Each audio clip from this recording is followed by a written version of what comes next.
Muraho, nitwa Nshimiyimana Jean Claude. Uyu munsi ngiye kubaganirira ku nkingi yo kumva umwandiko. Kugira ngo abanyeshuri bashobore neza kumva ibyo basoma, bagomba kumenya neza izindi nkingi zo gusoma, arizo itahuramajwi, ihuzamajwi, inyunguramagambo no gusoma udategwa. Ni ngombwa kandi kumenya guhuza amagambo no kumenya ibisobanuro byayo kugira ngo bashobore kumva ibyo basoma. Kugira ngo abanyeshuri baba basomyi beza, bagomba kubona igihe n'ibyo basoma bihagije. Bakeneye kubona umwanya uhagije wo kwimenyereza gusoma imyandiko itandukanye. Uko abanyeshuri barushaho gusoma, ni nako bamenya ubutumwa bukubiye mu mwandiko, bakanasubiza ibibazo byo kumva umwandiko basomye. Hari uburyo bwinshi abanyeshuri bashobora kwiga bukabafasha kumva umwandiko. Reka turebe uko mwarimu Zefirini yigisha kumva umwandiko mu ishuri rye. Mbere yo gusoma inkuru nshya, umwarimu asaba abanyeshuri gutahura icyo inkuru iza kuvugaho. Umwarimu asoma umutwe w'inkuru, akereka abanyeshuri amashusho, hanyuma akababaza gutahura icyo inkuru iza kuvugaho bahereye ku mutwe w'amashusho yaberetse no ku mutwe w'inkuru. Tugiye kwiga agakuru keza cyane. Mukunda kumva udukuru? Tugiye kwiga rero, tugiye kumva agakuru kitwa Bahati na Buhoro.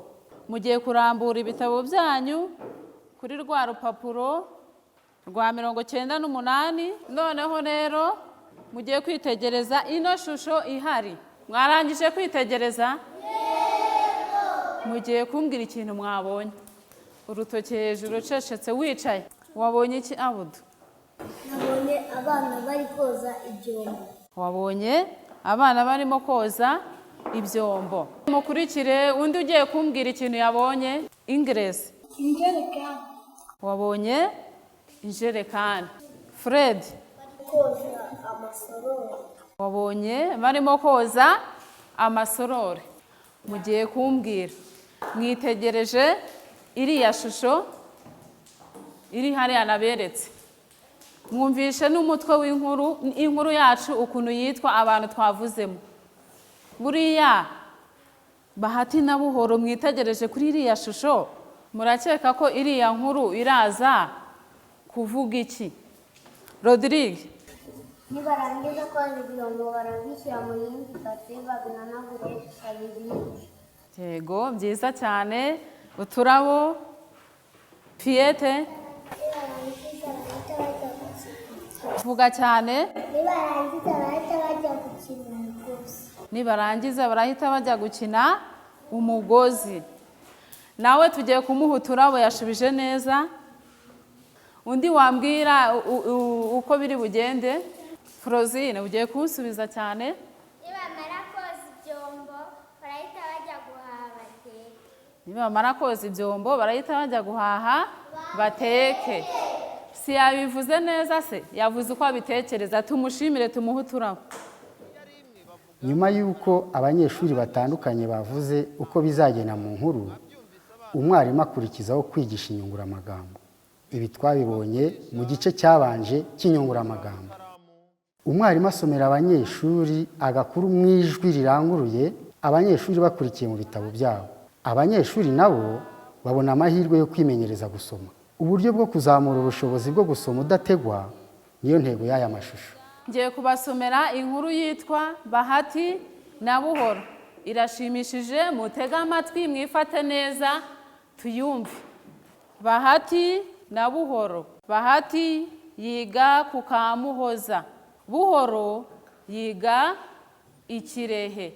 Bahati na Buhoro bahurira imuhira. Mu rugo bakora imirimo iboroheye. Mugiye kumbwira niba uko mwatekerezaga inkuru iri bugende ariko yagenze. Prince. Ntabwo ariko yagenze.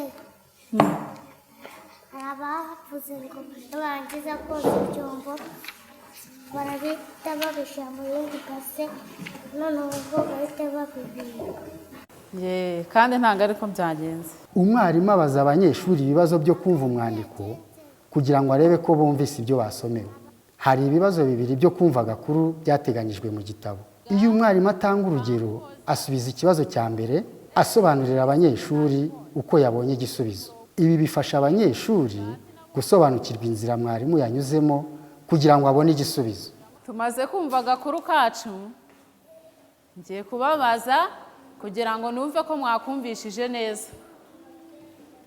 Ikibazo cya mbere, Bahati yiga he?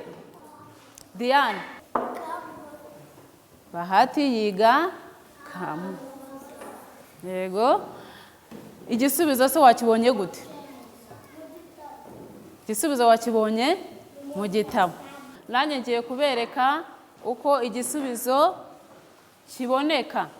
Bahati na Buhoro. Bahati yiga ku Kamuhoza.